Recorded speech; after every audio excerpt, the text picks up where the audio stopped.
s'est déroulée à Anvers du 25 juillet au 1er août, la 3e Olympiade ouvrière. Le succès des deux précédentes Olympiades, Francfort en 1925 et à Vienne en 1931, fut considérable. Même les adversaires du mouvement sportif ouvrier rendirent à l'époque le plus éclatant hommage aux organisateurs qui, les premiers lors des Olympiades, voulurent et réussirent à donner toute sa signification à la participation de la masse. Comme ses devancières, l'Olympiade d'Anvers 1937 fut une révélation pour beaucoup. Jamais les sportifs belges n'eurent l'occasion de vivre une semaine sportive aussi belle et aussi réconfortante. En dépit des moyens plus que modestes mis à leur disposition, les organisateurs belges de l'Olympiade d'Anvers l'ont conduite au triomphe, au point que les visiteurs étrangers reconnaissent qu'elle a maintenu la tradition internationale et la comparent avec honneur à celle de Francfort et de Vienne. C'est la seule et la meilleure récompense que pouvaient envier les membres du comité olympique belge de la 3e Olympiade ouvrière. Pour affirmer la nécessité de commencer la formation physique dès l'enfance, les dirigeants de l'Olympiade en ont consacré la première journée à la fête des enfants. Dès le matin, la métropole est envahie par de nombreux groupes d'enfants que nous voyons défiler joyeux lors de la marche vers le stade.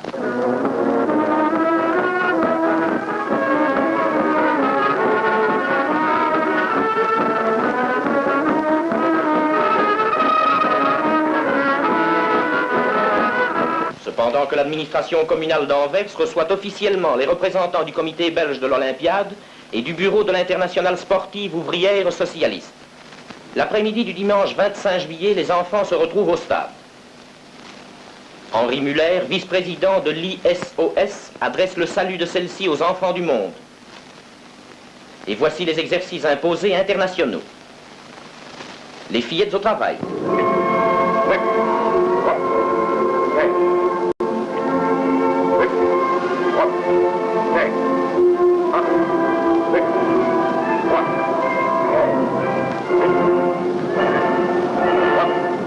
Les garçons, eux aussi, sont de la fête. 1, 2, 3, 4, 5,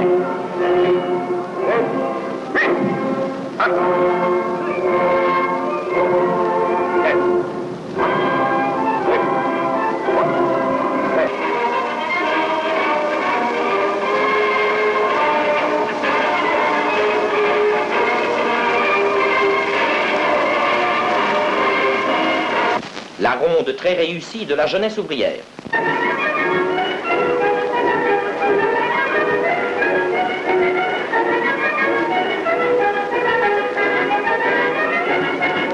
Une production qui fit impression, celle des enfants gymnastes de la province de Liège.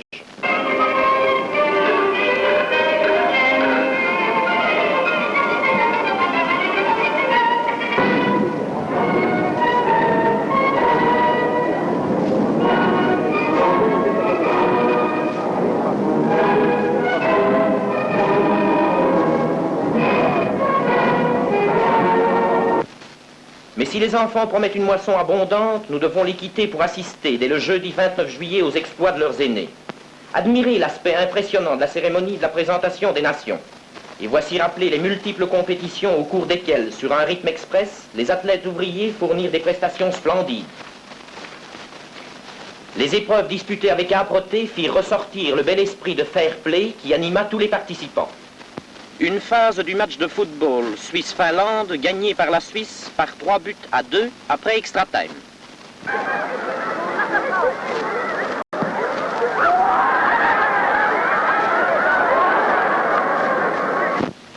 La finale de la course de 80 mètres haies pour dames, gagnée par Mademoiselle Karpovic, URSS, en 9 secondes 5 dixièmes. Admirez ce beau saut en hauteur.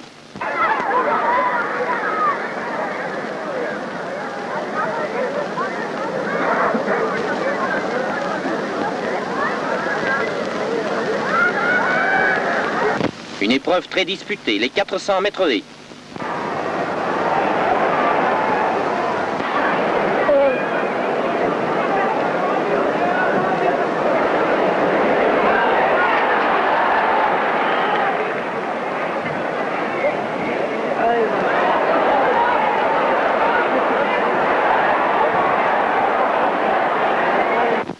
Le lancement de la balle à lanière constitue une véritable épreuve athlétique.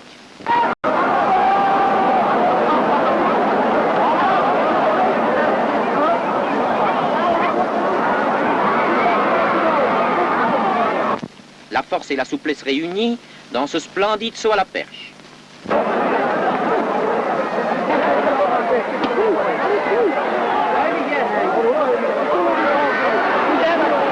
Cette phase d'un match de handball démontre la valeur athlétique par excellence de ce sport.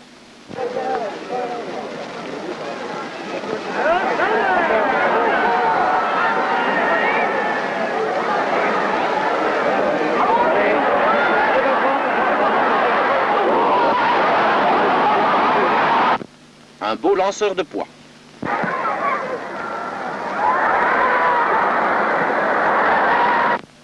La course de 100 mètres vitesse pour hommes.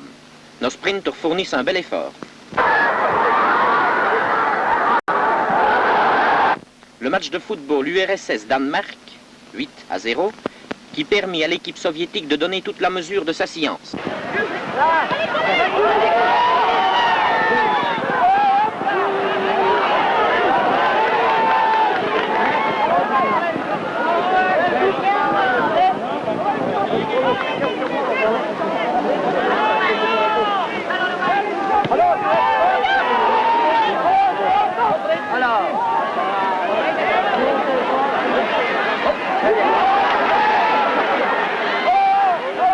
Les 100 mètres vitesse pour dames et la souriante athlète hollandaise qui fut la gagnante, Mademoiselle Hebert, en 14 secondes.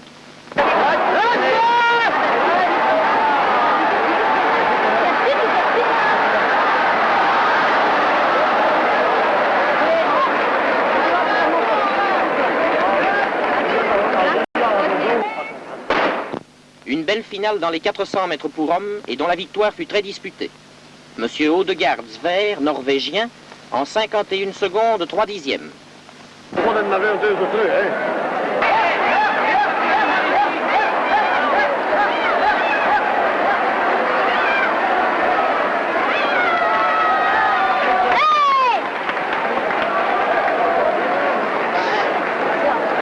Au bassin du lac Bors se dispute la demi-finale des 100 mètres brasse pour hommes.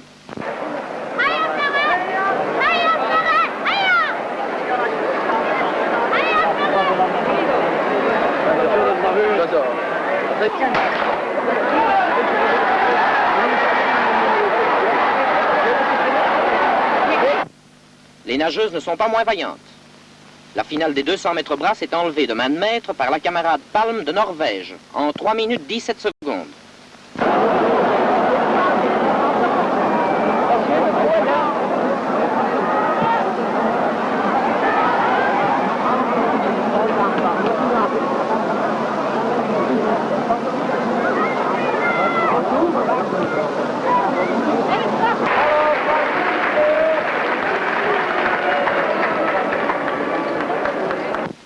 Dans le match de basketball Belgique-Palestine, les Belges enlèvent une belle victoire par 29 buts à 16.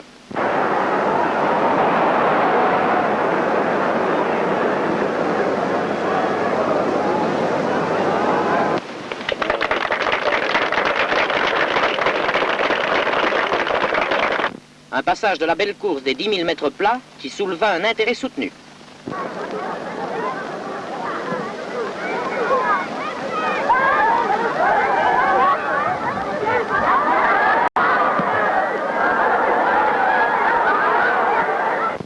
Nos cyclistes amateurs disputent avec beaucoup d'acharnement une course à l'américaine au Palais des Sports.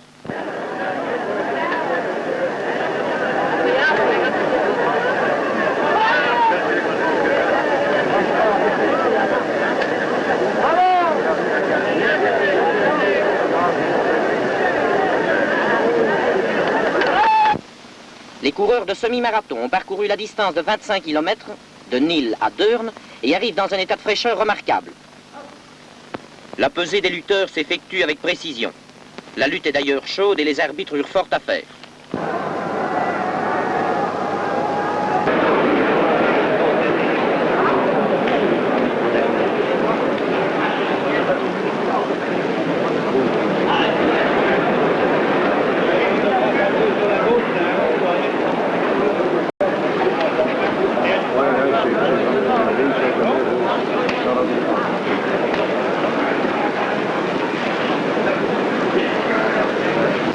En boxe, la valeur des athlètes donne lieu à de chaudes empoignées, permettant d'admirer la science nécessaire à la pratique du noble sport.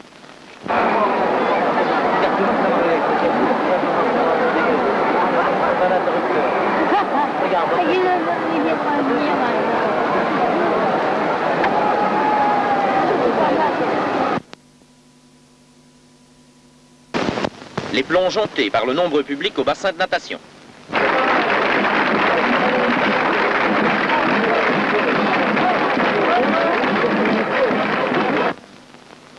Admirez ici le style puissant du phénomène Boatchenko de l'URSS, qui bat le record du monde en 100 mètres butterfly, réalisant cette performance en 1 minute 10 secondes 2 dixièmes. Les camarades tchèques ont solutionné le problème épineux du ravitaillement de masse en organisant eux-mêmes leur cantine à Deurne.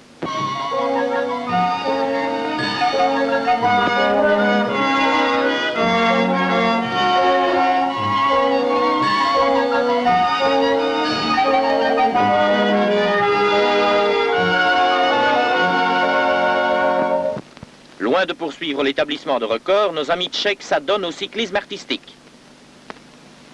La gymnastique, base de l'éducation physique, se fit valoir à la 3e Olympiade. Les gymnastes français et suisses rivalisent d'ardeur.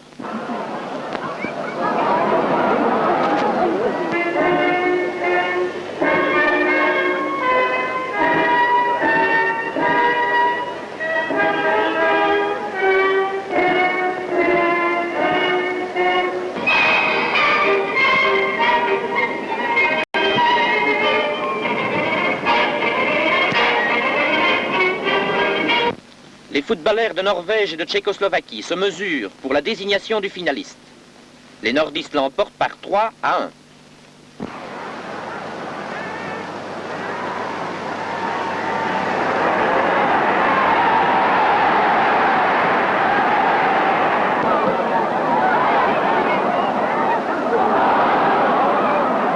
La balle flotte figurait pour la première fois au programme de l'Olympiade. La Belgique et la France se rencontrent. Les Belges remportent la victoire.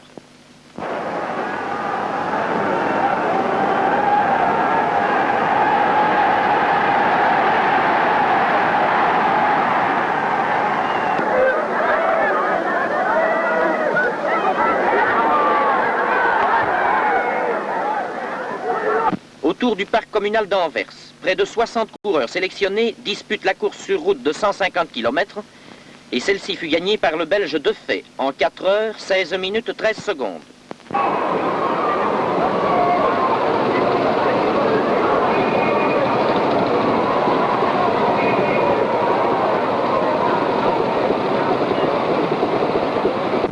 L'URSS et l'Espagne se disputent la 2e demi-finale du tournoi de football.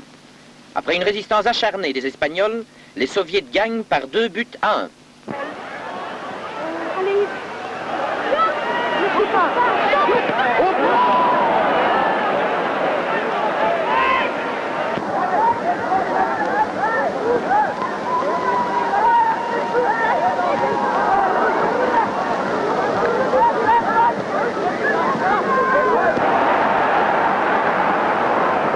Le lanceur du javelot déploie un effort très harmonieux.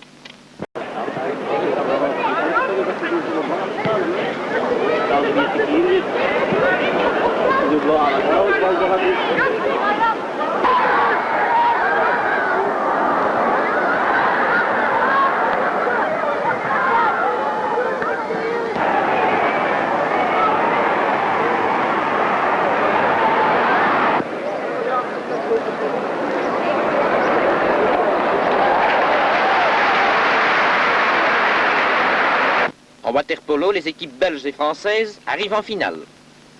La France sortit vainqueur de ce match par 6-4.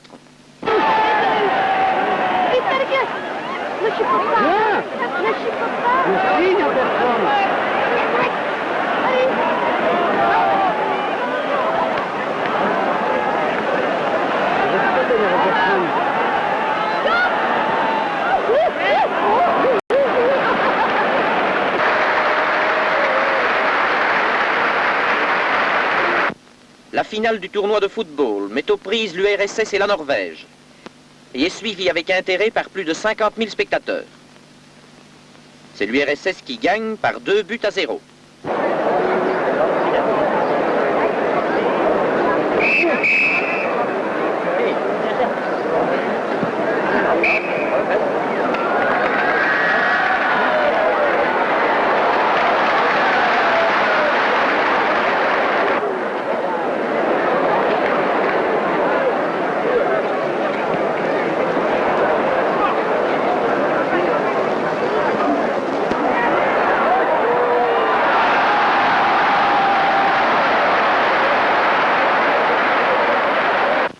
clou des épreuves de natation furent les mouvements d'ensemble exécutés avec perfection et beaucoup de grâce par l'équipe des nageurs hollandaises.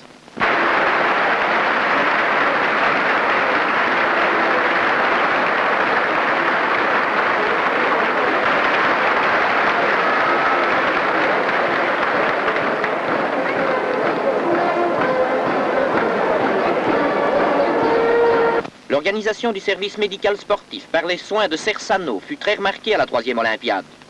Les athlètes furent soumis à un examen médical préalable et après les épreuves, à un examen plus approfondi. Des constatations intéressantes purent être faites qui serviront de base à une étude d'ensemble sur l'instauration du contrôle médical sportif. Cersano assura également à la perfection le service de secours.